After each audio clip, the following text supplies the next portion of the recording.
No, go. And this, again, is the first time I'm seeing this too, so let's learn together. Yep. And then, shoot, my mouse just disappeared. Just one second. Okay, you guys ready? Here we go.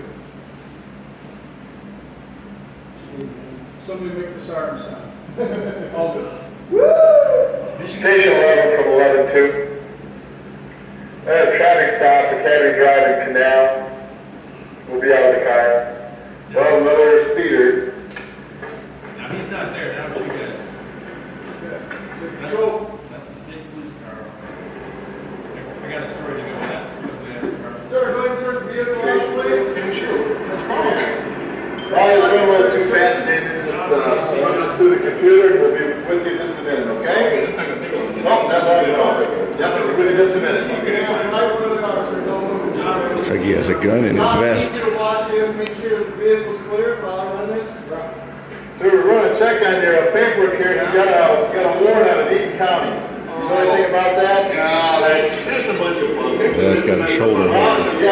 Look, I paid 2 days off of work to go down there and straighten it out with those knuckleheads, and they still got it messed up. And I've got things to do. I mean, I've got to get going here. Still, we're going to take care of this today. No, Look under his right thigh as well. And I'll be on my way. I'll get a hold of this later. I paid 2 days off of work for those people. Sir, it's a little more than a ticket. You get to come out of the vehicle. What? Now, look, I can't.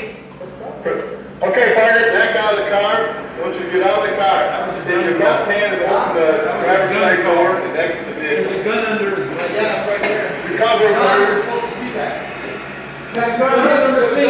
Call it out. Now you put your hands on your head and slowly walk back towards my car head, please. Let's just walk backwards towards my voice, please. Keep walking back, sir. Keep walking back.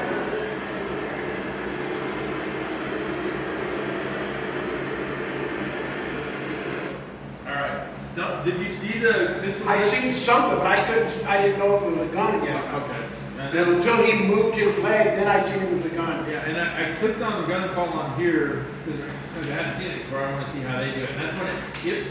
Oh, okay. When they came back. And it's hard to talk over him because he was talking. I know Yeah. we were supposed to be the ones doing it. Yeah, and but that's- I couldn't talk over that. That's MSP for you. But I couldn't, the way he was sitting, I couldn't tell if it was a cell phone. I mean, I knew there was a hidden gun, but I But mean, at that in point, real life I scenario. said he possible gun under Yeah. his leg. Yeah. You You could also do that. That's when I would say, I would take the defensive and say, "Oh, sir, I need you to keep your hands up on Exactly. the steering wheel and, you know, open the door with your left hand, whatever, and now you can have my weapon out by that time." Now, Ranger training, take the high-low equation out. And that's happening in real time. And your contact, your cover, and you see that. Something, you don't know what it is. What would you do? You're like, something's under his leg and you're not sure what it is. I tell him that he's sitting on something. Yeah. And then, do you guys ever intentionally distract? Like the contact officer might say, hey, the reason I pulled you over is whatever. Yeah. And then the cover officer on the other side might be like, hey. Yeah, well, you just pointed out, go, sir, you have a gun right there? Yeah, Is so that a gun? what's under your leg? What's under your leg? Yeah, and now he knows he's dealing with two officers. Yeah. Does that make sense? Yeah. And it looked like he got shot when he went down. Actually, Yeah, that's kind of weird. That skip was weird. I've been looking at it on the computer and I was like, that's just weird. I don't know that that's going to help us a lot on training because that other officer, Yeah. the contact officer won't stop talking. But for you guys on the road, in fact, a lot of times when we work partners, the contact officer would approach and not say anything, and the cover officer would get right up in there, hit him with a flashlight, and then say, hey, my partner's got some questions for you. Yeah. And now they're like, oh shit, and then you start talking to them, and now they realize you're on both sides. So then you could get that good clear look in there and kind of say, he's already off balance, if that makes sense. Usually that driver's watching the rearview mirror, so as the contact officer's approaching, the cover officer, what I'll do is I'll go up, in South Key, you got a lot of dark tint to the window. Yeah, can't So see I'm it. coming up with my flashlight, my hand is kind of resting, and then it's like, okay, we'll get two of that, or, hey sir, what are you sitting on? Do you have a gun? Do you have a firearm? Keep your hands up and see him. The thing is, Start to in make South control. Team, those windows are so. So freaking they're tinted. really black, but And you get a little reflection. but the thing you gotta do with that, and I'll tell you, but I can't Well, we count gotta the go number of times, is you roll the window down, but you gotta stay real calm in those situations. situations, right? Because the guy's hands are on the steering wheel, and phew, I don't know what the percentage is of the number of cars we stop with guns, but it's high. And big guns, like multiple ARs, we stop guys with body armor, handguns, ARs, and guess what? They're perfectly compliant, they're legal possessors, they were out target practicing, so you gotta call it, you gotta control the situation, make sure you guys have really good communication. Because the last thing you wanna do is have problems with somebody that doesn't, they're not looking for a problem. Because it's legal to have guns, right? It's legal to have a gun. And that's what it's legal to have a gun under your leg. Really, it's not illegal to sit on a gun. Yeah, So- but if they were compliant, That's why I didn't say it at first, because I didn't know, you know, where I stand as far as legality goes. So the legality is going to ask all the questions you need for officer safety and the suspect or the driver. Because if you've got to make sure that that person doesn't have bad intent, and like I said, they got to know you're there. Because a lot of times they're looking at the rearview mirror, they're watching that contact. And that window may be down on the, up on the passenger Right. side.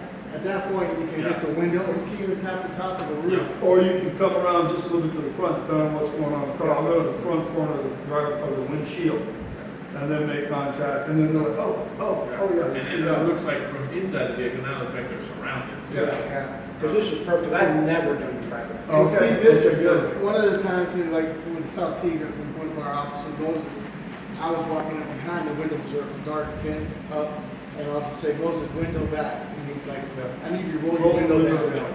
Roll the window down. And your demeanor can have a huge heavy Yes. influence. Like staying calm, even if they have bad intentions, if you're staying calm, Yep. you're kind of setting that tone. If you come in already, agitated, and they could be totally compliant, but it's just if you're staying calm, about stuff, You got they're more likely to. Hey, go ahead and send your window down for me so I can see what's going on.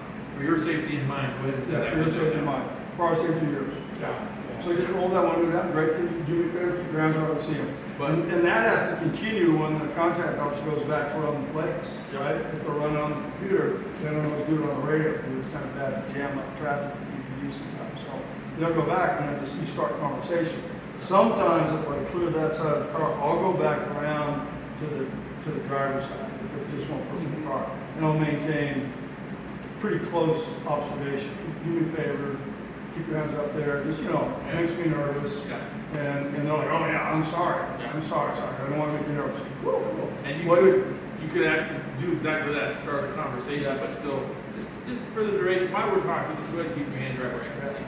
And And if then if for the they're big compliant, thing they too get is when you communicate with your partner, on Yeah. the driver's side, just let no possible weapon under his left Yeah, leg. that possible. Right leg. Yeah. He's got something under his leg, on the right leg. because that's gonna set the tone for him. Now your I need you to put mission your hands changes. on the steering wheel, do not move your hand. Exactly. And then his whole story about, oh, I took care of it, and they're always messing it up. None of that matters. Now you gotta sort out officer safety. Literally doesn't matter.